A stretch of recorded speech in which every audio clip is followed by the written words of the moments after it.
Thanks for tuning in to the Loser Kid Pinball Podcast. I am Josh Roop. With me, my co-captain, as always, Scott Larson. And Scott, it is episode 100. We finally made it here. I can't believe it. This is where we announce our retirement. Yep. And ride into the podcasting sunset. That is true. And I was nervous when we posted last week, which I'll get to in a little bit, that a lot of people are like, this sounds almost like a going away message. Oh, yeah. I didn't want those vibes. Okay, yeah, I'm totally kidding. We're Josh and I are having way too much fun doing this, and we're I'll put it this way: we don't spend enough time on the podcast to get burned out on the podcast. Yes, and really, you're getting in real time just Josh and Scott talking about pinball like we do when we're driving somewhere. Well, what's funny to me, okay, before we jump into this, because once I jump into this, I think we're just going to go for it. But okay. Let's talk about Zach and Nicole Mini really quick. Oh, yeah. About pinball. No, Zach and Nicole Mini. If you're looking for that extra thing for your arcade, I am placing an order right now. I'm actually going to order some of the Insider Connected kits. So nice. I have one, and I was originally intending on doing the hack where you plug it in and then just do the home thing. But I just figured, you know what? It's just kind of fun to have everybody being able to scan it in. And that really completes the game. I'm waiting for the mod because I have like my Jurassic Park LE and my Infinity Quest Avengers. And I don't want to take out like one of those apron pieces. I actually want to put it in the cabinet door. So I'm going to do that. But anyway, if you're looking for anything, including toppers, games, and if you want something that like a big buck hunter, you want a video game, they got video games. If you want a golden tee, they got golden tees. Very true. And it sounds like there's going to be a party soon at their house with the Pinball Industry Awards being filmed at Casa de Mene. Yeah. And so it's going to be pretty epic on the 28th. That sounds like such a bad Mexican restaurant. Casa de Mene. Oh, okay. Speaking of that, someone gave me some chips the other day, and I have no idea. It's from Juan Tonio. So it's like a Mexican-Italian mashup. So anyway. Nice. But back to flipping out pinball. Seriously, they have always been great. Greg has been great with any customer service issues. So please reach out to Zach and Nicole Mini if you are looking to buy that game. I agree. And their customer service is amazing. It's good. Honestly, most of you out there listening, if you're looking we all want a good product, but we want a great company to back it. And Zach and Nicole give that. You want to use them. Just give them a call, text them, message them, whatever you want to do. It sounds like they sold out of the Bond 60th, so you might have to find something else. But I want to go over the production schedule a little bit because I've noticed some trends in it. Okay. And we'll get to that here in a little bit. But back to now I've got stuck in my head is Casa de Mene. Casa de Mene. But let's talk about some of the news. I mean, it's episode 100, so I want to talk a little bit about the news, but I also want to talk about the reaction that we had on last Tuesday, which was the 10th. I accidentally posted on the 10th. I can't even get my own day right. It was the 11th is the day that we originally came out the first episode. Okay. But I'm like, no one's going to notice. Close enough, yeah. We had an amazing response. But yeah, let's get some of these news notes out of the way because I think they're very interesting. Did you hear that Pinball Brothers and Pedretti, the guys that did Funhouse 2.0, they're combining together to form Euro Pinball Corps? I actually didn't know that. So they're going to work together because I guess Pinball Brothers has the place to manufacture. Pedretti's been making quality remake kits. So why not combine the two and make a super manufacturer? It's hard. They're already a European manufacturer. Yep. And so it is a little difficult to break into the market, the U.S. market, because you have the import situation. Yeah. This makes sense. It makes sense to be able to create more of a unified front so they can mesh both of their things. And it really, I was kind of wondering where the Pinball Brothers were going, like what their future was. Yep. And so merging with kind of an old and a new, it does take them in a new direction and opens up more opportunities. Yes.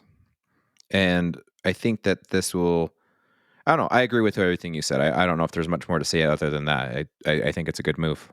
Hmm. So, uh, Spooky Pinball has been quite on fire these last couple weeks. We had the interview with Bug. I think it Hmm. went fantastic. I thought Yeah. it was very uh, on point. I thought there was questions that need to be asked, and they were. And Bug has to be the most professional person we've had on the podcast. He was just very business-like. Certainly, he has become the face of Spooky, Yes, and so certainly from someone who is driving the company, Bug definitely presented himself very well and very yes. organized, and so that was very nice. So they've got Scott Ines to join the voice cast of Scooby Doo. He's done the voice of Scooby Doo and of Shaggy and of Scrappy, because I know you love Scrappy. Yeah, hate Also, him. apparently, he's done the voice of all the villains in Scooby Doo. So I assume he's going to take that role, considering the other cast members that are already on there. They have now started production on Scooby Doo itself, and they plan on doubling the size of their facility. It sounds like Spooky's no longer going to be boutique, in my opinion. If 1900 uh, their facility can handle that right now, then they're doubling the size. Are they going to be attempting for 3,000-4,000 after this? I mean, I guess there's growth to that, right? Yeah, it does say that they're heading in an expansive direction. Yeah. And we did talk to them about if they were considering moving closer to Chicago, and he said no, they really like where they are. I get the vibe that they like being a smaller production and a little bit more of a boutique company. Yeah. So that works well. And if they do have enough business to expand their line, then good for them. Yeah. I'm a little concerned in that Halloween and Ultraman immediately sold out. Yes.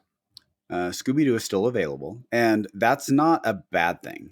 I but I think it's showing that the market is softening a little bit, Yeah. and people are not as gung ho about ordering games that they haven't played, or maybe they're only ordering one game this year, and maybe that's a Godzilla or a Rush or something like that. Yeah. Um, but that's the only thing that makes me concerned.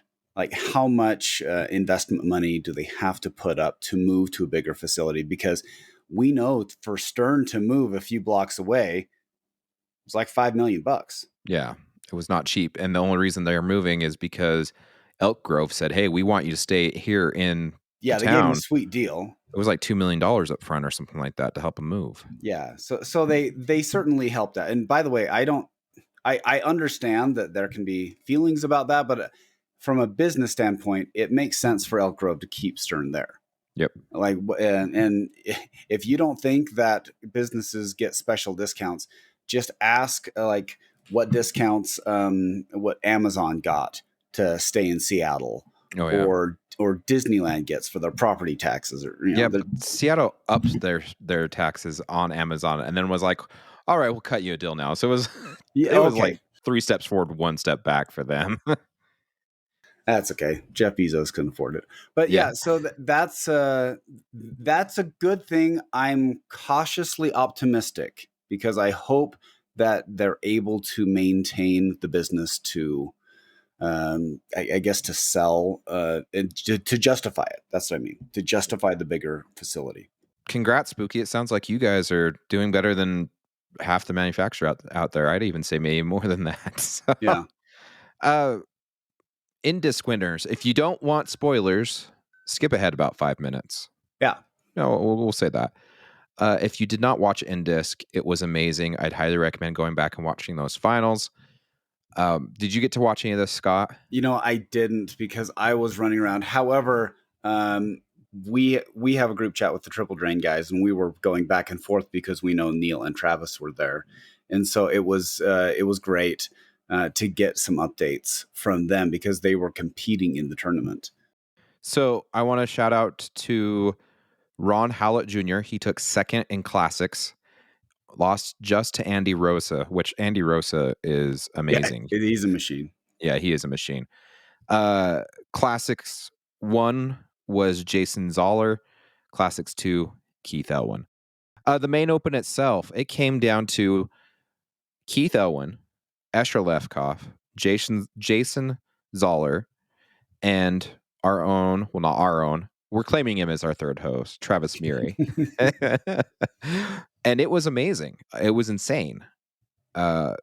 Travis has now become a meme on Pinball Degenerates. If you've not seen it, go check it out. Yeah. But I don't think he accounted for the ball save on Bad Girls. And because he was trying to soft plunge and it didn't give him the ball back, and then his ball was over. So he started off his first ball with a 00. You know, he just wanted to spot the other player. But he had an insanely good game against George Cayley on Flash Gordon and got him into the finals. Yeah. And then Keith and Escher are just beasts. I mean, it was insane. It came down to the wire. Escher beat Elwin on ball 3 in bonus. That's how close it was. Yeah. If I remember correctly, it was like 6,000 points. It was tight between it was a 1.5 million game between the two of them, and it was like a 6,000 point difference. Yeah. Travis took third. Congrats, man. That is awesome. I know that his dream was to make it to a final and to rank in the top 4. Yeah.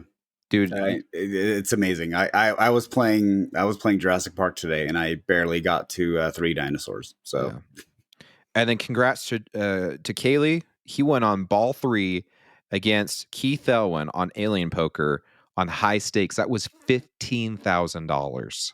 Yeah, holy crap! So, my understanding is Teolis was there interviewing people. He interviewed Keith, and he said, you know, how does this all feel? And he says, now I know what Josh Sharp feels like.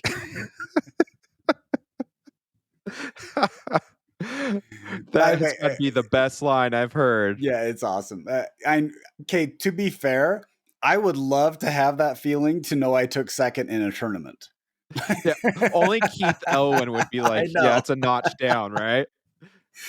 Yeah, that's awesome. Oh my goodness. So okay, maybe Escher as well, because you know it's Escher. Sure. But it was insanely good. If you want to watch it, go to IE Pinball. That is Carl D'Angelo's Twitch stream. Just go on IE Pinball on Twitch. Amazing. And Pinball is alive and well. At one point, there was like 15.6 thousand viewers. Yeah, that's crazy. I'm sorry. That is nutso. Good for them. Yes, that's. I joked. I'm like, this is Amaranth numbers, and they didn't. And Carl didn't have to get half naked in a hot tub. Yeah. I don't know what Amaranth is or the hot tub reference. So she is a woman that is on Twitch that films herself in a bikini in a hot tub and just chats, and she gets like 15,000 viewers on the average. So I think our viewership would go down if we got in swimsuits.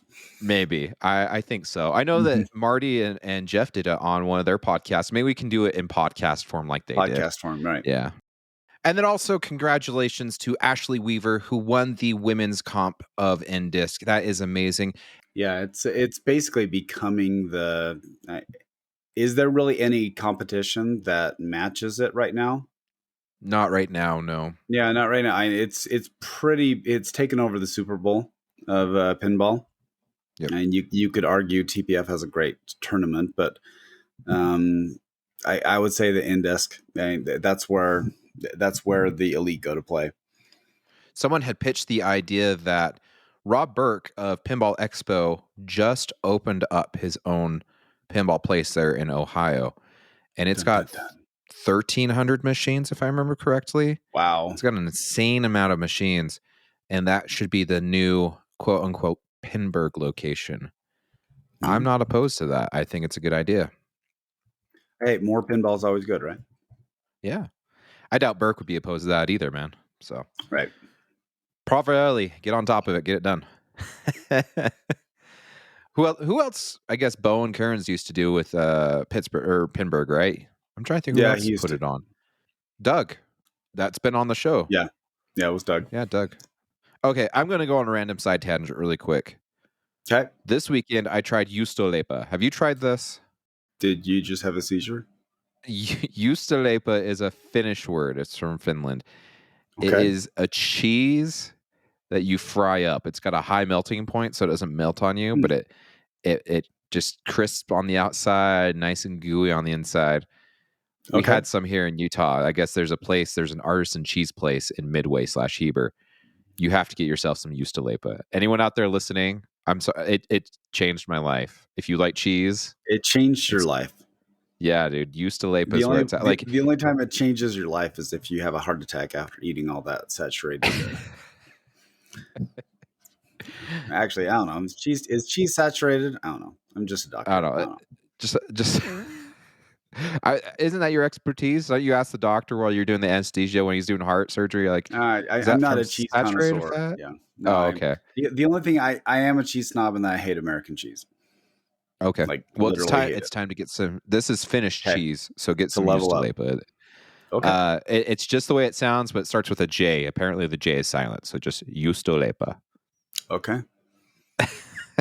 Sorry, Good to it was know. that good, man. Okay. We finished it, and then my family's like, my mother-in-law was over, my father-in-law was over. They ate it. They're like, "Where did you get this, and where can we get more?" And I was like, "Well, Yeah. it's 2.5 hours west of us." Yeah. So we're like Googling it and trying to see how much it'd be cost to like ship it to us and stuff. Yeah, Hmm.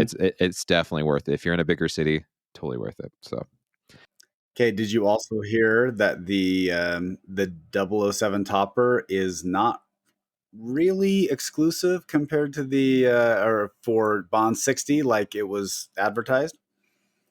that's what I'm Did you hear hearing. this? Do you? Maybe that's why it was included Uh with the bond. wow. I don't know. I actually I feel a little bad because I'm sure that they were thinking, "Oh, this will be a defining feature." And then they're like, "Well, we already have this. We could sell it as an aftermarket accessory for other people who have the game. And so why double do it?" So it, Yeah, it seemed a little awkward that they had to walk that back. That's typically kind of a damage control on a business when they yeah. announce something and then they're like, "Oh, well, that's not really what we meant." But to anyone else, if you said exclusive topper, then that means exclusive.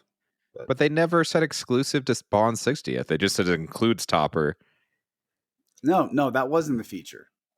Oh, it was that it was an Yeah, exclusive it Topper. was exclusive topper. And they Oh, said, well, it's exclusive because this is the only model that is included with.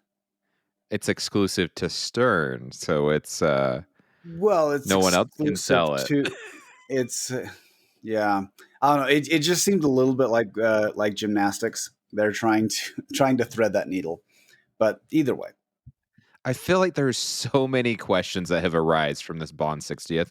If you guys want to send us some questions for Elwin, yeah. because we're gonna have Elwin on here soon. The good news is we don't know anything more than you guys. We've seen the releases. We've seen that. And so Yeah. we have the questions too. Also, we're not going to be asking the questions to Elwin that are like you blatantly know he's not going to answer, right? Like, did the licensor suck to work with? Yes, Elwin's going to come on here and and say, they were just absolutely terrible. He's not going to say that. So we're not asking that kind of question. Yeah. No, no, no. But I did find it funny. I was like, okay. Yeah, no, I agree. This whole Bond 6, I still wonder if Stern's kind of like, yeah, we're done. Like, It certainly, from a PR standpoint, it did everything about this license has not gone the way that Stern would have liked. yes. And that's pretty obvious for everybody who is familiar with Stern over the last 10 years. Here's the other thing too. I got talking with Jason McDonald. He listens to the show. Mhm. He asked me, "What's your thoughts on Bond Pro and Premium?" And we got talking about the tentative schedule, right? And it almost sounds like this might be a Stranger Things happening again, right? So they're doing the first run of pros and premiums. I know that they did like a small run before, but this is like the first official run, right? This month. Then April, they're doing another run of pro and premiums. And then June, they'll do one more run of pros. That's it. For a new title, that's not much. And especially for Yeah, premiums, they're and only doing two runs. and I'm hoping that who knows? Maybe they'll keep the license longer. I actually did get. Let me see. Trying to find it. Okay, so ironically, I got this from Tom Walsh, who lives out close to us, a friend of Tony Murphy, and Okay. he bought a premium. And Okay. this is what he said is, so I'm kind of in love with Bond. I have a premium, not too bad on point 0.8 code, and it can only get better. But I also love Deadpool. My friends who don't like Deadpool don't seem to like Bond. And so that that tells me that there's definitely potential for this. Yes. I don't think that it's going to I think it will turn out to be a solid game at the end. I'm hoping that it stays in the cooker long enough to make it though. This is my nervousness. Last premium comes out in April, right? First runs are called for. I think if you're sitting on the fence, you should go ahead and get a premium if you're Oh yeah, debating whether to I get this game or not. yeah, Because what's going and to happen is the new game's going to come out in March. Depending on how that does, could sway one way or the other. And then we have another game in October. If Bond Premium isn't put on the line by the end of the year, and Stern goes back to 3 cornerstones, that means an Elwin cornerstone is coming out the first of 2024. yeah, And as soon as an Elwin comes out and they're pumping those out, there's no way they're going back to Bond Premiums. yeah, That is my assumption. You don't take it to the bank, but kind of all signs are leading that way. It gets this Stranger Things treatment. I bet a year down the road, the code's going to be nice. People are going to start enjoying Bond and being like, "Oh crap, I should have bought this." And then who knows what happens with the license at that point? And what Stranger Things went to like $12,000, $13,000 a couple years later because no one could get a hold of the premiums. right. And Black Knight had a little bit of that too. So Stern's a manufacturer. If there's not demand, they're going to cut off things. But it's the same. You see similar things that happened with Pirates of the Caribbean through JJP, and I suspect that this is going to be one of those future premium titles that will command a high price. I think so too. So long as the code catches up. Which brings me Yeah. to my next point. Did you hear they're going to rename it Elwin Pinball? It's no longer Stern Pinball. Have you looked at this tentative production schedule? It might as Yeah. well be called Elwin Pinball at this point. Oh yeah. Go ahead and give us the rundown. Okay, January Bond Pro Premium and 60th. February Godzilla Premium and Elvira Premium, which if you did not hear, the price went up on that. It's 10.5 now. For all those people wishing they would have got in when it was in the 7,000 range 3 years ago. Yeah. March, New Quarterstone. April, Bond, just Pro Premium. May, Iron Maiden and Pro and Premium. June, Bond Pro, Godzilla Pro, Jurassic Park Premium. July, Avengers Pro and Premium. August, Star Wars Pro and Premium. September, new title question mark. October, Jurassic Park Pro, and there's a space there, so that's probably the new title. November, Godzilla Pro and Premium. No, sorry, just Godzilla Premium that month with Mando Pro and Premium, and then December as Deadpool Pro and Premium. I saw you're keeping count there. How many months out of the year is That was Elwin like got six something? months. Yeah, So that that was is like 6 6 months months. for that is nuts. So okay, he deserves it because he has he really is 4 for 4 for Cornerstone games. Yep. I'm jury's still out on Bond 60, but that's also I'm willing to even admit that that's a boutique, that's a special interest game, and not never was really intended for mass sales. But my gosh, he's still selling the Iron Maiden. Yes. That is okay. It's certainly not the band that people are buying because I know some people that music drives them nuts. I like the music, Yep. um, but that just shows the strength of the game that it completely took over what was, I guess, a very polarizing license. Yep. Well, and I've heard it recently. I know they kind of talked about it in Final Round. I've heard it from other people. They need to have Elwin just cranking out games. Why would you have him cranking out games when all 4 of his titles are still selling like crazy? I Yeah. mean, you want to draw this out and make the people want more. That's what Well, people are obviously wanting more at this point. And I find it interesting that they've mhm, canceled a bunch of games, right? The yeah. 4 designers that are at Stern right now are Borg, Danger, E- Eddie. Eddie, and Elwin. Yeah. Borg has one game on And the line. technically Everything else Gomez. has been Gomez canceled. jumps in occasionally.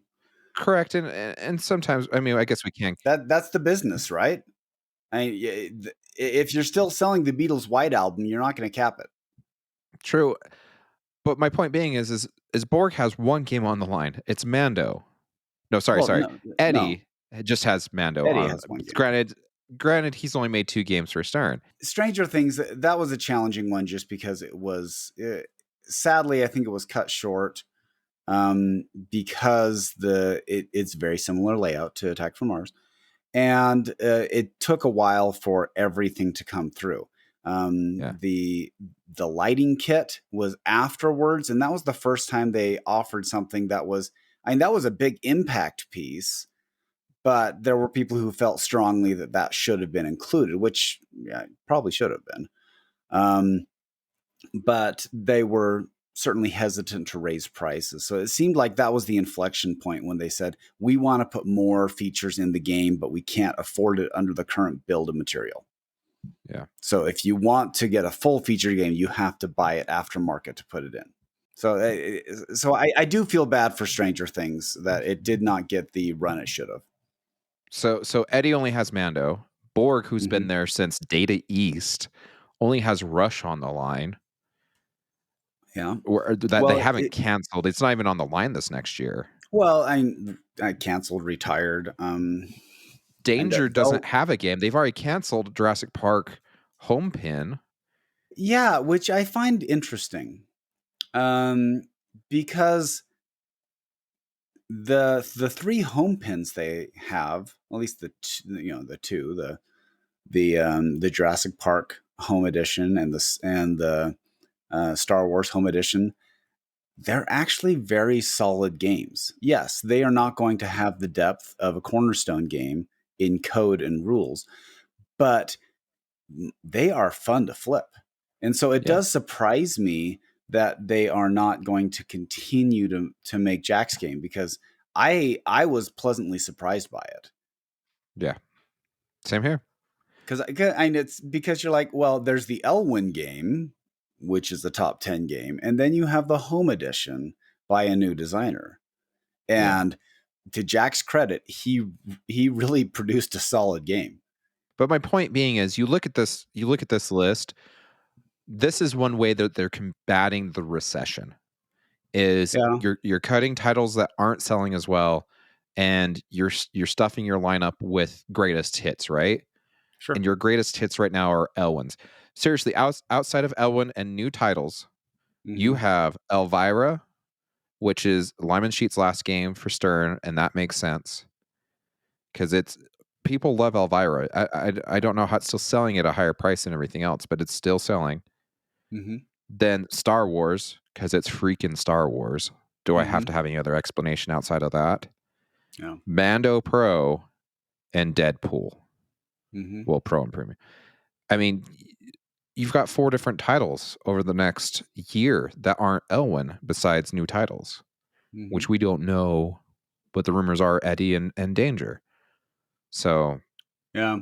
But I mean, if you look at it makes sense though. If you have the license for, so I'm just going to give you the quick rundown of the top 15 on Pinside, okay?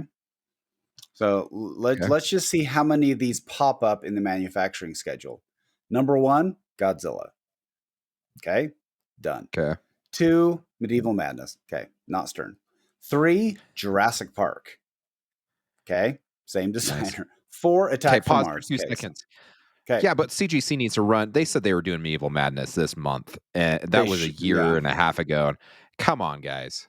Oh Really? yeah, Come on. man. Okay, we're pulling for you. Everybody loves your games. Please figure out a way to make them faster. Yes. All Um, right. You said yeah, 4 was Attack. Attack from Mars. 5 is Deadpool. So Okay. is that retired yet? No, it's on the line in Oh, December. it's okay. December. I didn't hear that part. Okay, so that's on the line. Monster Bash, not theirs. This is all tentative, by the way. This is all tentative, so it Right, could of change. course. But Monster Bash, not theirs. Not on the line. Iron Maiden, theirs on the line. Elvira, theirs on the line. Twilight Zone and Metallica roundup, and then you have Lord of the Rings, Cactus Canyon, Pirates of the Caribbean, Avengers, Infinity Quest, and Rush. So That's of the the top top 15. 15, yeah, of the top 15, you have 1, 2, 3, 4, 5, 6, 7 of them are Stern And still on the line, right? and still on the line. Those 7 games Yeah. are still on the line because obviously there's a reason why they're selling. No one's Yeah. selling their games right now because you can't replace it. Maybe they should consider maybe they should name one of the new wings of Stern after Elwin. That's just what I'm saying right now, okay? Wow. Yeah, actually, here's the good part though, is that um, you know when a band comes out and creates a new sound that really reinvigorates like the music scene. I mean, So like Elvis or Beatles or Nirvana or yeah, well, the Nirvana is the biggest one that I personally experienced because yes. before Nirvana, it was kind of a tired hairband world. Yep. And that's when you get like those one hit wonders like the Jackals of the world Yeah. and yeah, and just I don't know, Winger. But when Nirvana came out, immediately everyone's like, "Whoa, what is this?" And immediately everybody who was trying to be a metal band immediately became a grunge band. Yep. So with Elwin coming out, and of the top 15, he has all 4 of his in there. This elevates the game, or at least gives a higher target for the other designers. So I think this Yeah, is the I year that agree. they can prove that they can compete a high selling game in line with Elwin. Well, and this is what I keep hearing because we've obviously seen Bond 60th come out and it's an L1 and there's only 500 made. Mm-hmm. And I think people are really freaking out about this because of the price point. What you have to understand, I think this is a one-off product that was asked by the licensor to be done, and Elwin just threw his hat in the ring because that's what he said on Stern Insider podcast, Mm-hmm. and they accepted his, him wanting to design. I don't think this is a test the waters to see if they can raise the price on Elwin, to see if they can raise the price on their pinball machines. Stern actively knows that that there is a recession. I think we all know that we've hit a recession, and this is the way that they're combating it: is they're using the old catalog of Elwin to get them through to the next year at the very least, Right. and then we'll see what happens at the beginning of next year. They're very smart. I don't think I keep hearing these people that say, I can't believe they're raising prices again. Have you guys seen the shipping on pinball machines? I don't know how there's people still offering free shipping with their pinball machines. It's supply and demand. I mean that's the bottom line. It's supply and Yeah. demand, and if the supply outpaced demand, then you would see price cuts. And that's and we don't want to go back. We don't want to go back to the late aughts where it was the cheapified version of games. And you started with you started with with the first decade of the new century, and you started with Lord of the Rings, Simpsons Pinball Party, and you ended with Big Buck Hunter. Yeah. And it basically took, and that was because they were stripping everything out of the games because they were just barely trying to sell them. So I don't Yeah. want them to be desperate enough to do that because I like a full featured game. All I'm saying is I don't think the trend is going to change for Stern going forward. I think that they are in a safe position. We are going to see some changes over the next year, though. And it just depends where prices fall with supply and demand and also external factors. We're all feeling it right now. It's not Mhm. just Stern. Um, Yeah. All right. I want to thank the fans that have listened for the last 4 years. We are now at episode 100, like we've said. Mm-hmm. And I posted last week. I just want to read some of these remarks to you because it was very heartwarming to hear from some people. I I often just think of we're two dudes that just do a podcast, right? And that's really all it is. We've talked about this, and we talked pinball for years, and so it's like, well, why don't we just start recording this? I didn't realize how much I guess we meant to the hobby. I mean, Joe from Pinball Degenerates said, "Thanks for creating such a quality broadcast. Thanks Broadcast. for I love that you threw that in. Broadcast. Thanks for creating such a quality podcast and keep up the fantastic charity work you guys do. Always a pleasure to meet up with you both, Scott and Josh. The pinball community is a much better place with you guys being a positive part of it. Keep it going." Julianne, Wow. which is your coworker, which somehow you have Mm-hmm. sucked her into this. Happy anniversary and congrats. Y'all are the best. All the hard work y'all invest is very much appreciated. Keep on keeping on. I want to give him a shout out, but I don't know if he wants me to. Sent me a personal message, and I don't know if it's because he didn't want to put his comment on the Facebook post or if it's just he wanted to send something a little more personal. So I'm going to keep him anonymous. Okay. Anywho, he writes, "I wanted to congratulate you on your Loser Kid anniversary. Keep up the good work. Pinball needs you too." Which I replied, "Thank you for the congratulations. I think you've overvalued our worth to pinball, but I appreciate your kind words," right? Yeah. I don't Mm-hmm. feel like we are moving the needle one way or the other when it comes to pinball. It's the But I people think we in are a force for a positive influence on pinball. Like correct, and that's what he responded. Yeah. He responded, "There are very few non-toxic, generally positive voices in this hobby. You guys are essential." And I guess I've never looked at it that way. Because we do tend to look on the more positive side of things. Yeah, and I will say that it's more fun to be in a hobby that has less toxicity, because every weird hobby, strange hobby, small hobby, they all have it in some measure. And if there's anything we can do to undermine that and to focus on the positive stuff, I was okay. So in the hospital, I was dealing with someone who broke his leg. He was snowboarding, but he hit a Okay. tree, and Okay. I had a quick talk with him. I'm like, "Hey, do you know how to ski in trees?" He's like, "Yeah, don't hit the trees." I'm like, "Okay, no, like you focus, yeah, yes, but you focus on the gaps between the trees, and your mind gravitates toward that. And so, Okay. if you don't want to hit trees, you focus on the gaps."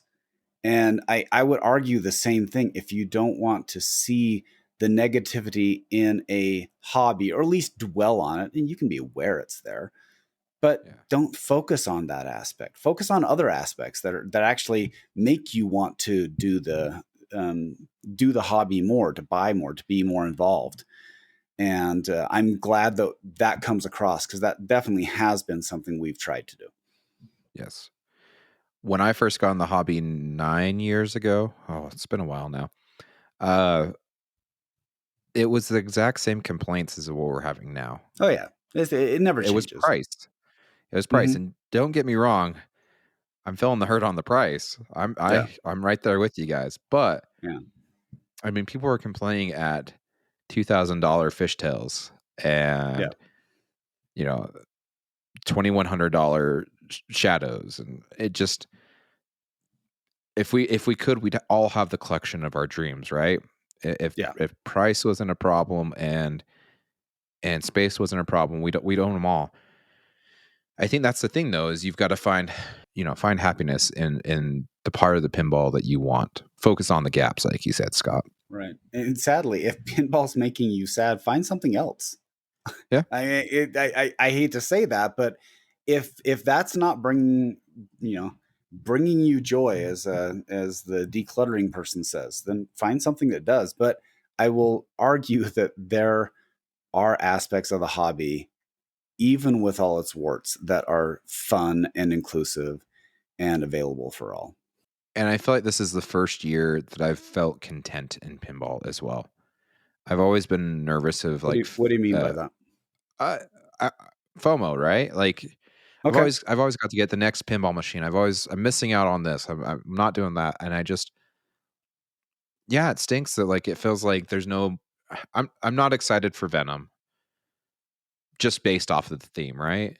And Foo Fighters is Yeah. enjoyable. I like their music, but it's not like it's once again I'm gonna Okay. have to see it. In fairness, I was not excited for Deadpool. Yes, I wasn't, because I thought it was going to be the Ryan Reynolds version, which is hilarious, but it wouldn't fit in my home. I So agree. I was really glad that they went the direction they did, and it's still hilarious. So these things can change. I was not excited for Godzilla. You knew that.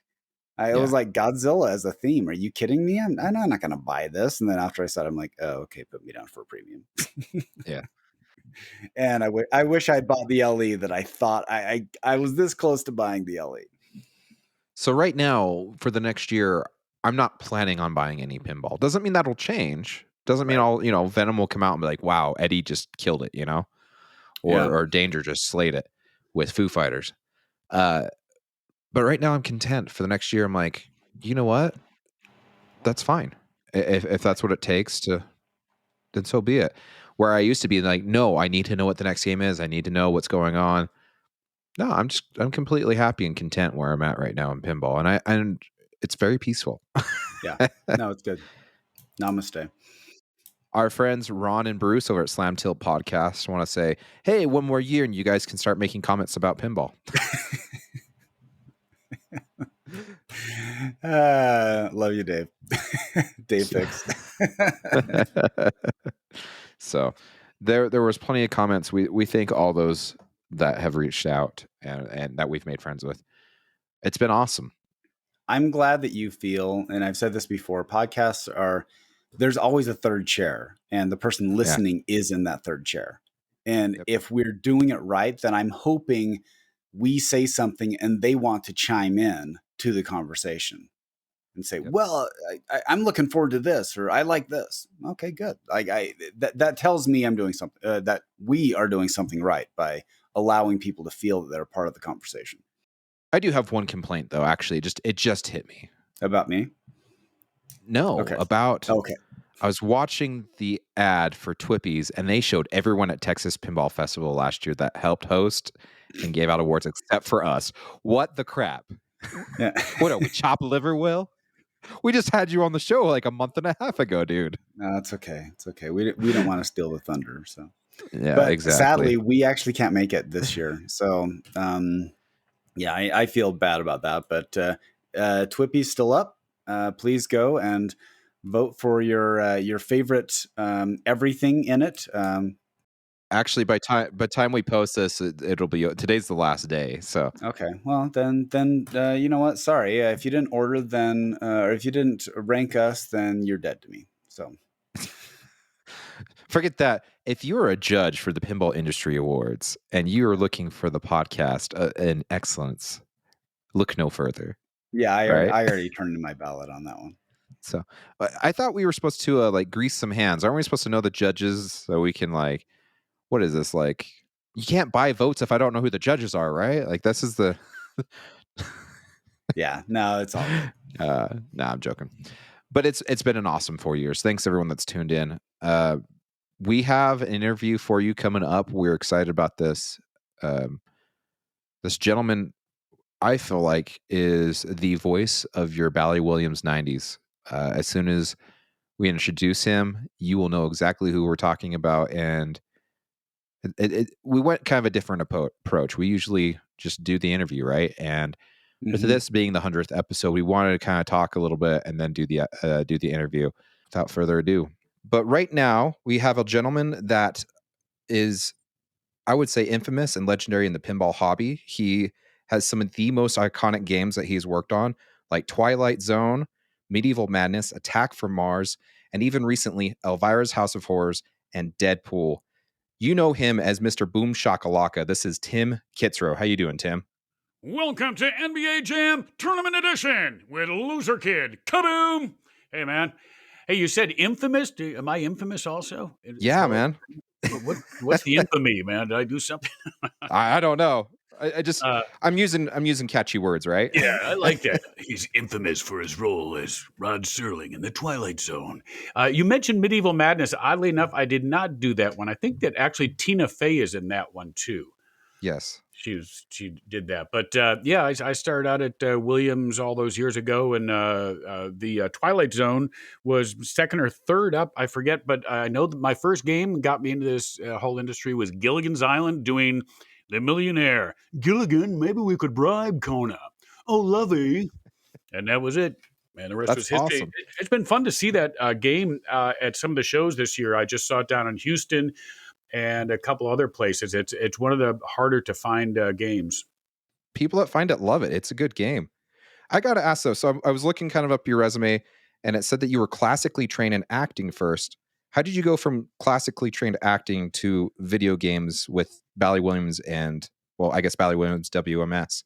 The ride was not one I certainly planned, and my original plan out of high school was to get a great theater training at Purchase College, and that's in Westchester County, New York. It was the only fine arts college in the state university system.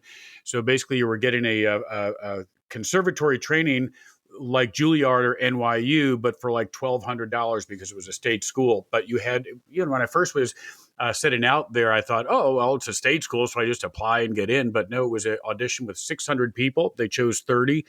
And we did all the classics, and it was, speech and voice and makeup and movement and circus and performance. It was a great, great training. And then I came out to Chicago after a small time in LA doing some theater up in Will Gear Theater in Topanga Canyon. And as many plays as I had done at that point, my favorite was always comedy. And I thought, what's more fun than doing comedy is writing your own comedy. So I wanted to go to Second City to kind of create my own comedy and just have that whole experience. And SCTV was a big, big influence on me comedically. A lot of people go to Saturday Night Live, but I was in the SCTV camp.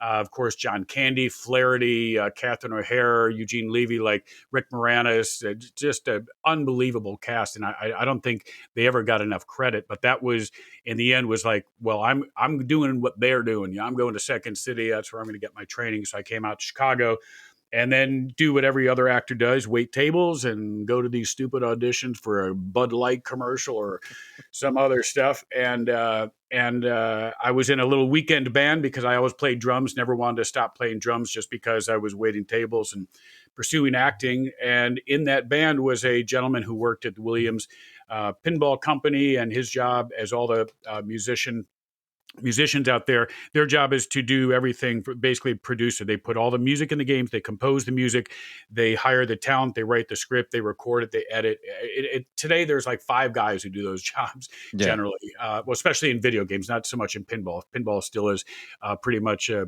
small operation where one guy does a lot of jobs.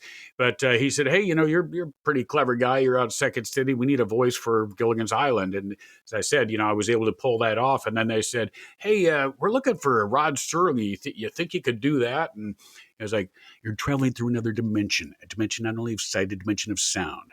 You were about to embark on a journey, blah, blah, blah, blah, blah. So it was enough. They would put it in my headset and play some back so I'd kind of get the tone, the intonation, whatever. It was mimicking. I wasn't, I never thought of myself as an impressionist. But then there was Popeye. I had to come up with a Popeye, like, wow, blow me down. It's the sea hag. Enough to get by. At least 30 years ago, I could do it. Where's Sleepy go? Should have happened to Hitler. So it was just like when I was a kid, I loved being goofy, loved doing funny voices. As I said, comedy was always my real passion, even with the more dramatic roles that I'd done with Shakespeare, Prince Hal rather, and Romeo, for instance, and some Chekhov plays. But it was always the comedy that I came back to. So this was a fun opportunity to be creative, have fun, make $50 an hour, and never thought of it as a career. And for a long, long time after, it was just extra money and fun. Yeah. It never paid much. And generally, back in those days, the guys in the studio, the different people around the studio, like Steve Ritchie or Mark Ritchie, they would do the voices. They would only get outside talent when one of their guys couldn't really do the role. Like Steve Ritchie's also known for Mortal Kombat. He was like, finish him, and Shao Kahn, and that kind of stuff. Mark Ritchie actually did the first Party Monsters Elvira, the role that I did, which is kind of like the Dracula vampire sidekick. What time is it, Elvira? Time to get scared, Steve. When the coffins are rocking, don't come a knocking. And right now I'm getting nailed on the coffin big time. So on my resume, I had put like Elvira, Party Monsters, Elvira Scared Stiff. And then I just did the recent one a couple years ago, House of Horrors. And then I talked to Greg Ferris. He goes, no, you weren't in the Party Monsters. I go, oh, really? I thought I was in all of them. He goes, no, that was Mark Ritchie. I go, oh, okay, whatever. But it was fun to return, almost 30 years later from doing that first Elvira Scared Stiff, maybe 25 years later. And this one, I did 7 roles in the new Elvira House of Horrors. I do all the floating deadhead ghosts. I do the 50s horror film trailer voice, and of course the sidekick. And we won a TWIPY Award, which means the best voiceover callouts in a pinball game for that year. And we were supposed to get them at the the show, and then COVID hit. So I never got to get that in person, and I was supposed to be at Elvira. I still haven't met Cassandra, but what a great return after all those years and all the NBA Jam and sports things to go back to doing video or pinball game work with Stern, and doing a great little cameo in Deadpool as well. Oh, yeah. So what did you do in Deadpool? Because I know that Norland North did do Deadpool himself, but... Oh, yeah. If you get to the disco round, all right, it's time to put on your boogie shoes. We're going to party till dawn. Hey, guys, $20 at the door. And ladies, I drink for free. Get it? Hey, bartender, give me a Virgin Mary. Make it extra virgin. That kind of stuff. So that is awesome. Love it. That's great. I assume that you obviously have to train to turn it on and off like that, right? Yeah. That's always been the way my brain's been wired. That's why I couldn't go to class without getting in trouble. I just couldn't keep the yapper shut. Runs on many cylinders. So did you get to write you said that you did comedy. Did you get to write some of the lines and stuff here in these games that you did over in Bally Williams and whatnot? Yeah, I think basically every game I ever did, I contributed lines to all the pinball games. Whatever they had for a script, you do, and then whatever pops into my head, there was always improvisation. The last one, Deadpool, I wrote a lot of it myself. I did a lot of that myself. And then the same thing with the Elvira. Greg wrote a great script, and then I just improvised off it. So it's always a collaboration. Yeah. Yeah. And then, of course, for the video games, though, I started writing in full with the first NFL Blitz. After NBA Jam, they said, hey, you're good with, comedy and stuff, and this is going to be your character. So you have to express yourself, your persona, instead of us writing for you. Like, how do you express yourself? And that became that wise guy like, and that was totally unnecessary. Oh, but a whole lot of fun to watch. Let's see it again, Arnie. That was the NFL Blitz stuff. And, oh, he just ripped his head off. No, it was just his helmet. Darn it. And then when we came back to revisit NBA Jam with EA Sports, they just, said, hey, this is yours, go for it. And I probably wrote, 500 to 1,000 lines. And that's where you start to get the crazier persona. Instead of just saying like, for 3 from downtown, nothing but net. I go, from downtown. And like rummaging through my wife's top dresser drawer, he finds nothing but nylon. Boom shakalaka. Or instead of simply rejected for a block, I go, oh, I love it when you call me Big Blocker. The block doctor is in and we'll see you now. Have a seat, LeBron. So that's when it was basically full on like writing a Adult Swim. That's the way I thought of it. It's like, I've got this world that I'm going to inhabit. I'm the main voice. So like Deadpool, like it's my, snarky kind of, announcer comedy voice. Sometimes it's announcer, sometimes it's kind of a heckling fan.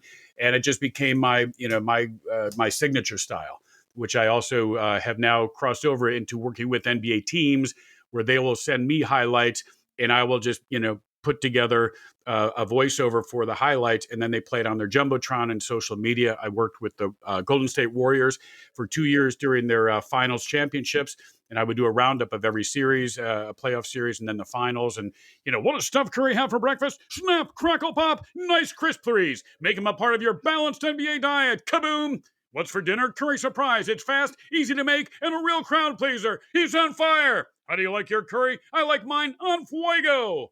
That kind of stuff. That is amazing. Yeah, and James Harden, I got to go to a Houston Rockets game. They played my video highlights on the Jumbotron. I introduced the team lineup, and so we had in the video, Harden's coming down the court doing the shake and bake, and this is a limited time TV offer. It slices, it dices, it dunks in your face. Announcing the amazing Hardenizer, beard sold separately. Call now and we'll throw in this free dagger at the buzzer. Boom shakalaka. So that's the ultimate of going from NBA Jam, this minimalist game from '93, which really had basically just small, short one-liners, which were nothing more than a lift of the Marv Albert Game of the Week dialogue, because John Hay, who was the composer of the music and the sound guy on that, he said, hey, we want it to sound like an NBA game. Marv is the voice of the NBA. I'm new at doing this, so here's what it is. All those phrases are basically things you would have heard in a Game of the Week. But then, as I said, every game after, and when I work with the NBA, now I get to go, okay, that may be where I started, kind of doing this like Marv kind of feel, but now it's my thing. I kind of think of it as a, kind of a stand-up persona. Listening to, because NBA Jam is so iconic. I think everyone knows Boom Shakalaka and whatnot. Did you think that it would ever go from just voicing a video game to having NBA teams call you up and say, hey, we want you to start doing this stuff for us? Well, no, and interestingly enough, it wasn't they who called me; it was me who called them. I just got this idea in my head one day as I was thinking, well, nobody's waking up thinking, hey, I wonder how Tim Kitzrow is doing. I wonder how that waiting tables at Smith and Walensky's going. I wonder if he feels like he's just a has-been. Boy, we should bring him in here and do some voiceover for our NBA team. I thought, no, these guys are probably all now 30 or 40, which means they were 5 or 10 or 15 when the Jam came out. So I had this good, idea that, hey, they might be fans. And I got a lure in the lure box. So I call, get their number off the internet just for the games operation, entertainment person. Of course, you get their voicemail, and I could just leave a voicemail like, you've reached Trey Smith from the Atlanta Hawks. He can't come to the phone right now because he's on fire. No, seriously, he was heating up some pizza in the toaster oven, and his sleeve caught fire. Leaving your message at the buzzer, and you won't be rejected. Hey, Trey, this is Tim, Mr. Boom Shakalaka from NBA Jam. I was wondering if you guys might want to do a throwback night, 90s night with some NBA Jam highlights. Call me back. And then they call back, go, dude, are you really the dude? He goes, I was playing this around the office and people thought someone was putting me on. So it was fun that I, realized that my secret power, my superhero secret power was Boom Shakalaka in my voice. And I was able to, get some people on board that way. But no, when I made this game, as I said, I'm thinking nothing more than I'm making $50 an hour, which is really good money for anybody still in this day and age. $50 for an hour of being silly is great money. As a businessman, it sucks. It's not good pay. Granted, it was 30 years ago, but over the years, I had to try to learn the business aspect of it more. So all these years later, working with a professional NBA team, doing highlights for Steph Curry. I mean, this is that part of my legacy. That'll be there forever. Yeah. I was forgotten for a long time. I mean, the arcade industry, pinball industry, both basically had a DOA. You remember that period, right? Yep. And no one thought they were coming back, and then they came back. And so there were a bunch of years in there where all the kids who played my game growing up were getting older, getting families of their own together, and there was no way I would have known that there was even the fan appreciation that there is until I started to go to shows a few years ago, where these game conventions have popped up now literally in almost every state and almost every city, and meeting fans who go, wow, you're the voice of my childhood. I can't believe, it's like, I had no idea that it had that kind of an impact. I knew the game itself was popular, knew it made $2 billion, $1 billion the first year in quarters, $1 billion in quarters. Wow.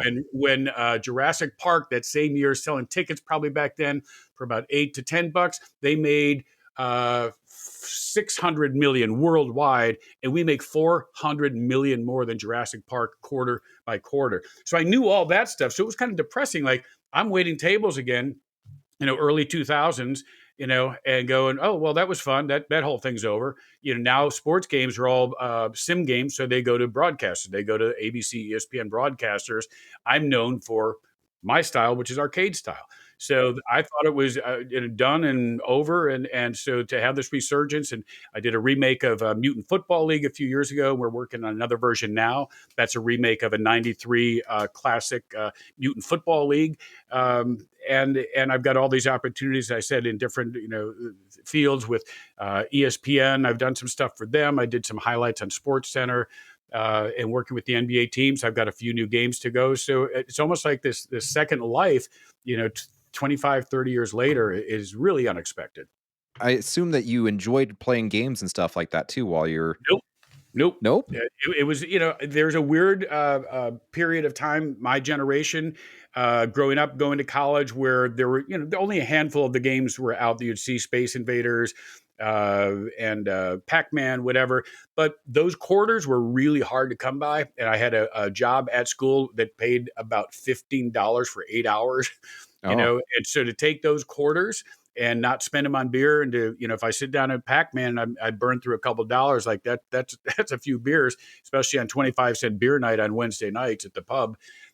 So kind of early on, and I was just so busy, with acting, completely involved with that, and engaged with my fellow, classmates and everything else. I just to walk off and start playing video games just wasn't part of who I am. I need to, that's Second City. It's like I like to collaborate. I like to, create stuff. So, as an actor, I'm always with people. And so that idea of just being with a game in that world, it's just foreign to me. And even when I went to, to Midway and work on games, I'd come out to their cafeteria. They had every pinball game, every video game. And when NBA Jam was out there, I'm grabbing the joystick, hitting buttons like a little kid. Like, I can't figure it out. I'm gonna go sit down and cruise and smash some, stingrays on cruising. It was easy. Yeah. You've got quite the resume here when it comes to these games. These have been considered some of the best games of all time. Like I said, Attack from Mars. Are you the alien in Attack from Mars, or what do you do in there? I know that I'm the military guy. Like, we're going to build a blaster. Let's blast them. That guy. And I think the alien is Vince Pontarelli, who was one of the great sound guys, who's a great mimic. But it was just generally like, besides a general like, return to battle, soldier, if you get a gutter ball on the first pole. I had only played that for the first time in probably 20 something years at one of the recent shows. So I go, oh yeah, that's me. A lot of them are multiple voices. And of course, the obvious ones, I'm the lead, the Twilight Zone, and Shadow is a smaller voice. I'm the voice of the Shadow. Okay. Who knows what evil lurks in the hearts of man? The Shadow knows. And Red and Ted, one of my favorites, the roadshow adventure where I play Red. Well, honey, I got my paycheck. Let's go wreck some road. Uh-oh, here comes that pastrami sandwich again. Oh, I knew I shouldn't have that. That's the multi-ball. He wakes up at night and he gets the burp going, and then the ball starts shooting out.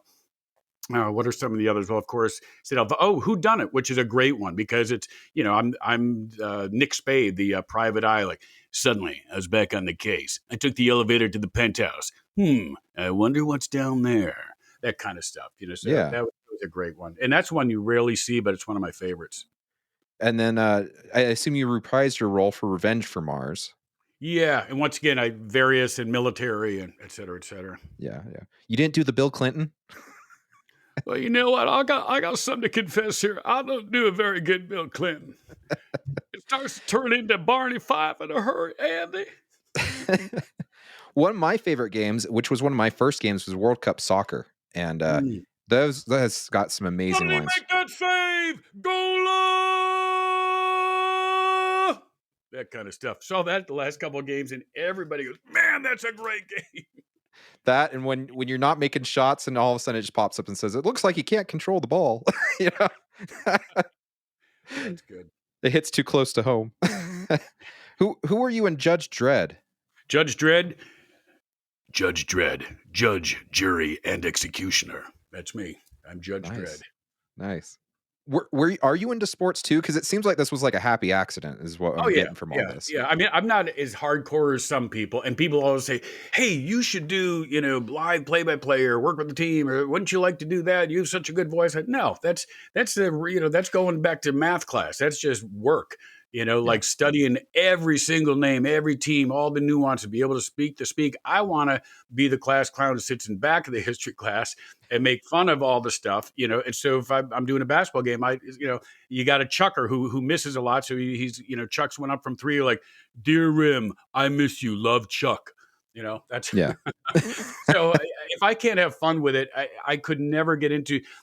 I have so much respect for those guys because you have to live and breathe and sleep and know everything and every pronunciation of every player's names and be on the road. It's just so much work. But yeah, I'm a big enthusiast as far as my football and baseball teams and everything else. But during the Bulls era, I was really deep down. Probably would watch every single game, taped a lot of them on VHS. But now years later, I'm more of I'm a fan of the league as opposed to the Bulls necessarily, and I try to stay up and certainly watch the highlights.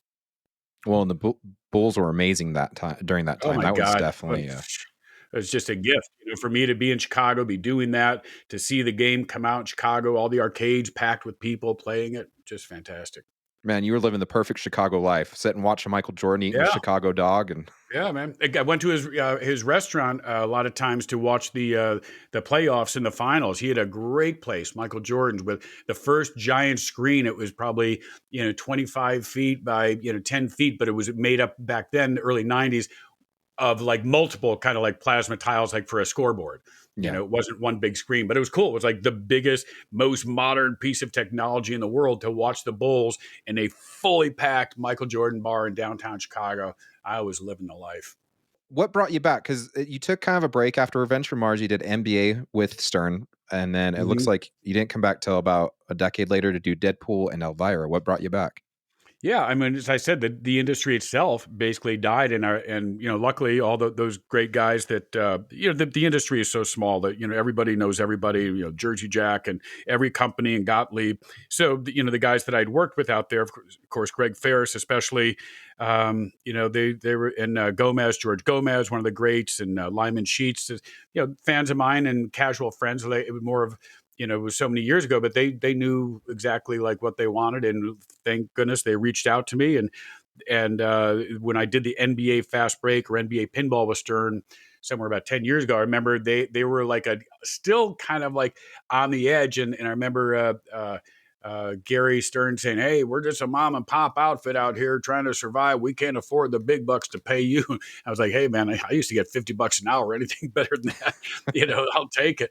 But yeah, they brought me back in for that, and then of course, as the Elvira thing was a no brainer since I'd done the other one, and then they just took a shot with me with the vampire for Deadpool. So it was really just a result of the industry coming back, and as I said, I was just toiling away back in the restaurant business again because this is a very niche industry, and if I didn't have pinball and I didn't have sports titles, like what am I going to do? I'm Yeah. not going to get calls from LA to do random voices in games. It's all going to be based on my Mr. Boom Shakalaka persona, which is why then, like, I forget the name of the company that does Rage and Rage 2, they called me to do a cameo, a voice pack for Rage 2 on Fire Edition. And you can find that on all the, on YouTube if you don't have the game itself, but it's really fun. It's a first person shooter, and I'm just doing like crazy over the top stuff, with that. See ya, wouldn't want to be. Oh, that's gonna sting. Pow, pow, puppy chow. KaBoom, he's on fire. No, literally, call out Yeah. it was fun. It was great to do, to reprise the Mr. Boom Shakalaka role, but out of context in a comedic way against a violent backdrop. Yeah. Yeah, I've always been waiting by the phone, and as I said, now with the game conventions around the country, that's got me out. I think 12 times this year, meeting fans, doing panels, hosting, interviewing, doing tournaments for people. It's just been a great, as I said, a great renaissance for the industry and for myself to connect with people like all the Mortal Kombat crew. From the actors, Dan Pacina, Richard DeVizio, Anthony Marquez, Carlos Pacina. I never met them. They're probably in the studio in '92 because our games came out 10 months apart, Mortal Kombat and Jam. and they're working in the motion capture studio, and I would come in from time to time to the sound booth. We never met. So 4 years ago, before COVID, doing a show out in Hartford, one of my first ones, my friend Sal DeVita, co-creator of Jam and Blitz and in Mortal Kombat, he goes, "Hey Tim, you know these guys, right?" And I go, "Nope, never met him, don't know who they are." And he was like, "No, he plays. Yeah, he's a Sub-Zero, Scorpion. Don't know what you're talking about. Scorpion, Sub-Zero. Don't know Johnny Cage. Nope." And by the end of the night, we got along like old college frat buddies. And we've been going to shows ever since, and we might as well be brothers. And Paul Niemeyer, too, the great artist from Mortal Kombat and tons of other games. And so we've got this little like rat pack on the road.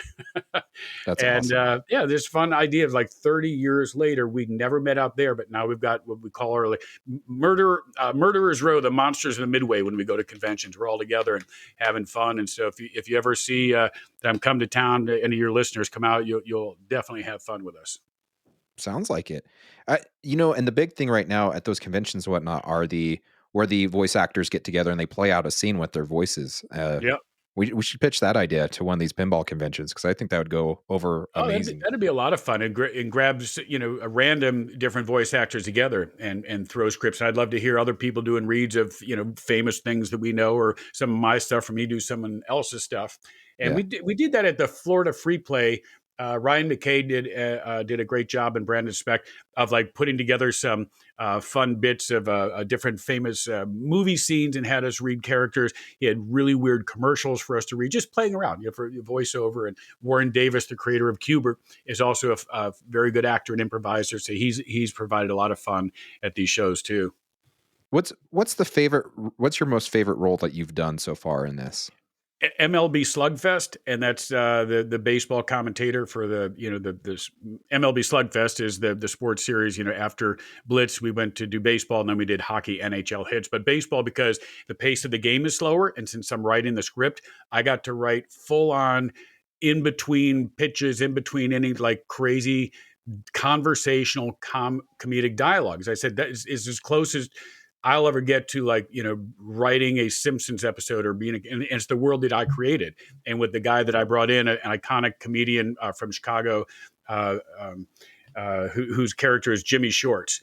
It's just a great time. And we do 70 different improvised comedic scenes when the game is loading. So instead of just seeing the loading screen, it's us having a blast up in the booth together. So check that out if you haven't. And you can get tons of clips on YouTube for MLB Slugfest.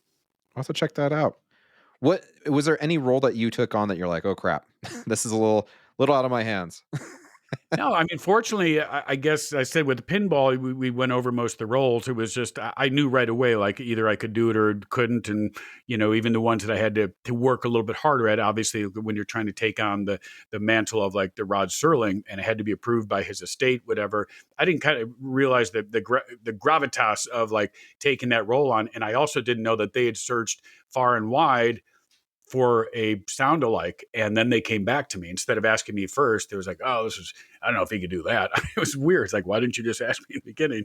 But yeah, that was the only one. And as I said, it's to live up to that. But all the rest of the stuff, hey, my wheelhouse is the sports stuff, bread and butter, comedic, crazy stuff like the Elvira. There hasn't been anything that's come across my plate where I go, I don't want to do that, but I get that stuff a lot when I do my auditions for weird stuff for the internet or TV commercials where I look at stuff like, I'm not going to do that. It's crap. Oh, yeah. Well, and the voices of Scared Stiff are some of the most iconic.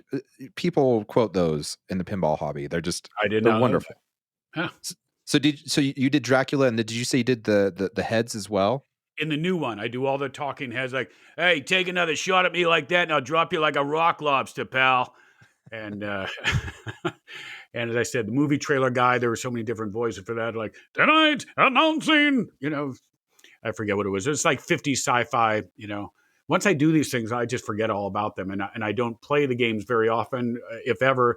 The pinball games too, because when I go to the shows, I'm just busy, with fans and everything else. So like when the new Elvira showed up, I never got a real good listen. Never got to the Deadpool round of like the vampire, so I don't know how that even sounds. But I've heard a lot of people say they have enjoyed it. It is wonderful, and really, honestly, I think you've hit the nail on the head that you are the voice of most of our childhoods. Like I remember when NBA Jam came out when I want to say I was around 10, and just I think we were talking about this because we were hyping you up. We were excited to have you on the podcast, and it's like I think you have a very iconic voice, and people just associate you with that product, right? They don't necessarily think it's Tim Kitzrow. It's Dracula from Scared Stiff or Rod Serling from The Twilight Zone. And so it's amazing to have you on and have you talk about these games, because I think that part of that's kind of lost to history, especially like you're saying, pinball went by the wayside. Yeah. Early 2000s. I think arcades were dying off, and home arcades were, or not home arcades, but home consoles were handheld, and now handheld. It's taking over even the console more for the youngest generation. It's fun. I'll go to like the pinball show Northwest in Portland. I've got this great shot of a dad playing pinball and a kid, must be like 3 years old, in the stroller on the iPhone playing a game.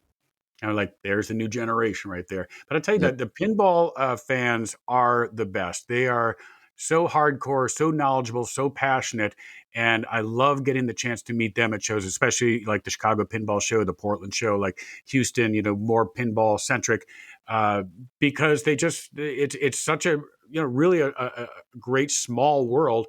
There's really only a handful of really great iconic games of the last 20 years. And that golden era was when I got in. That was the second wave of like the best, like Pat Lawler. And before things got, some of the new stuff to me is a little bit too overdone. That's just my opinion. But that era of like the great, Gottlieb, Bally Williams, pinball games, there's some of the greatest games, and the fans know it. And I love the fact that they're all over now in arcades all over the city in Chicago. And it's great. I feel very fortunate to be part of that community. We'll even have movies come out now. Roger Sharp. You worked with Roger at WMS and whatnot, and just saw him at the Chicago Pinball Show. Yeah, and he had his own movie now. It just won a couple of awards too. And I'm in a documentary called Insert Coin, and it's available on Amazon Prime. And it's the telling of the story of the rise and fall of Midway Games, done by director Josh Swee, who was an artist, digital artist out there, and was also a minor character in one of the Mortal Kombat things. But of course, his connection, he knew everybody, and he was a filmmaker in college. So he was able to round up everyone from the CEOs to Eugene Jarvis, like Gomez, Petro, every one of the great people, and talk to him. How did this game get made? Great highlights back. We've got the footage that people have never seen before of Mortal Kombat doing the motion capture, the original days, the blue screen of the DePaul basketball players doing the NBA Jam moves. It's really fun. Of course, I'm in there telling some great stories. So that's been great to have that out, and to have the folks that grew up with those games get a backstage look at how it all came together. And one little moment really was a moment of time. It was like this punk rock kind of garage factory out there at California Ave between Belmont and Addison in Chicago, right down the road from Wrigley Field. And some of the biggest hits ever made came out of there. And it's kind of like Motown, hit after hit after hit. It was a literal factory assembly line for hit games for a while. Like I said, the list that you've been on, these are all hits. I don't look at one of these and go, Party Zone. Party Zone's fantastic. Just these games are insane. It's awesome. Yeah. Yeah. So who would have thunk it? Well, yeah, who would have? Is there anything else you'd like me to ask you, or? There's actually, I'm doing one fun thing right now. It's an app, kind of it's called Throwback. Big breakers, big money brackets, Throwback, and it's on wherever you get your apps. But it's you can grab like any team from any league, basketball, football, baseball, and just put random players together, and it's going to eventually maybe be a gambling or slot machine, but it's just a fun app if you want to have, if you like sports, to go back and Throwback. Definitely. I've got a few other things working. I'm working on a fishing app, believe it or not. And the idea of like people say, you should do a golf game, to like blow the thing. Hey, he's on the fourth hole right now, and just like blow it up. So it's kind of the same things. Like there's a couple fishing apps out there that are very successful, but there's no voice on them. So I'm going to throw my signature of spice on it and just turn into a party, and some entertainment while still being a good, fun fishing app. And so that's fun. And I've got another company that I'm working with to hopefully do 4 new sports titles starting this year. So there's a lot of stuff on the horizon, irons in the fire, and I'll be out on the road 10 to 20 times this year, different cities. So look for me where if I come to your town, stop by and say hello. I guess my last question is, don't tell us if you a specific project, but will we be seeing you again here in Pinball soon? In Pinball, there are no definites, but I did do a side project. I guess I could say it. It's Todd McCulloch is one of the great arcade enthusiasts on the planet. He was a former center for the Philadelphia 76ers. He lives out in Seattle. He lives out on one of those islands you got to take a ferry to. And after he left the NBA, he was going to collect fancy cars like a lot of athletes do. And he has this 3-car like custom garage, carriage house, guest house. And he got his first couple of cars, but he fell in love, as people do in the Northwest, especially with pinball. He'd always loved pinball, but he started collecting. He got rid of the cars. Now he has basically a 3-story like active like arcade and museum on the 3rd floor, and he collects everything. And he wanted to do his own custom pinball machine, and he wanted to do a Happy Gilmore theme. So Nice. he met up with some other great custom pinball guy who took the skeleton, it's a Frankenstein of and I forget which game they were using as the template of the board, but they constructed a whole Happy Gilmore, and I did the voice for it. And that when it's done, because he's friends with all the guys at Stern, he said they may actually look at doing a production of that as well. But it's a one-off, but that was just a great thing. Like a one-off for a great collector was fun to do. Yeah, that's awesome. Yeah. I mean, it's hard with Stern because, you see the roles, like a lot of their titles now are big franchises, as Deadpool was. So I have to fit into that category of the supporting role. And of course, Elvira, because it's an original, there are no TV or movie voices to go, oh, we got to get the original. And I am the original for that. So there are fewer of the one-off kind of original game titles made anymore, the way a lot of them, like, what was the fishing, the whitewater. So many of those titles back then, Medieval Magic, just such originals. They weren't based on TV or movie or music musical bands. And of course, that's a big thing for Stern right now, which is a great idea. They're doing all the bands, Led Zeppelin, the Beatles, and Rush, and et cetera. So it's harder to find a place that I've got to fit. We'll keep requesting you because we love your stuff. Appreciate it, man. Well, if you want someone to get a hold of you, how do we get a hold of you? My website is timkitzrow.com. If it's easier, you can say mrboomshakalaka.com, and you can see some of those videos that I mentioned with the Warriors and the Rockets, list of my games and how to get in touch with me. And I do custom voiceover jobs for podcasters, YouTubers, voicemails, or if you want to send me your random videos from your phone, because no one's ever going to want to watch them as they are, barely watchable, unintelligible. But if you send them to me, I'll do a voiceover and turn them into some entertainment that you can have fun with. Or if you have a bachelor party or something you want to do, you do an invite. You can go to that site. It's called Who Said What Now, and it's at my website, timkitzrow.com. And that would be, that's fun. The idea of like someone growing up with me and then being able to like send out a bachelor invite with a slideshow in my voice. And I've actually been asked to do 2 weddings this year. I'll be doing one in October and one in December, MC and also officiating the wedding. So, people can't get enough of the good old nostalgia. And why not? It was a fun time and continues to be fun for new generations. I'm watching 4, 5, 6, 7, 8-year-olds, pick up NBA Jam, and an 11-year-old kid came in second in a tournament out of 37 people. And the first time he had ever played it was that morning. The kids are too smart nowadays. Honest to God. Yeah. Well, it's been a pleasure talking with you. And check out my website, mrboomshakalaka.com. And of course, you can just YouTube things. Go to look at some of the MLB Slugfest. As I said, that's the stuff I'm most proud of. There's a compilation of things. It's called Tim and Jim Funny Comments, MLB Slugfest, on YouTube, where you can get all these different, funny intros and wordplay and dialogue. So, it was fun to go down that rabbit hole and see some of the highlights other people have put together. Sounds good.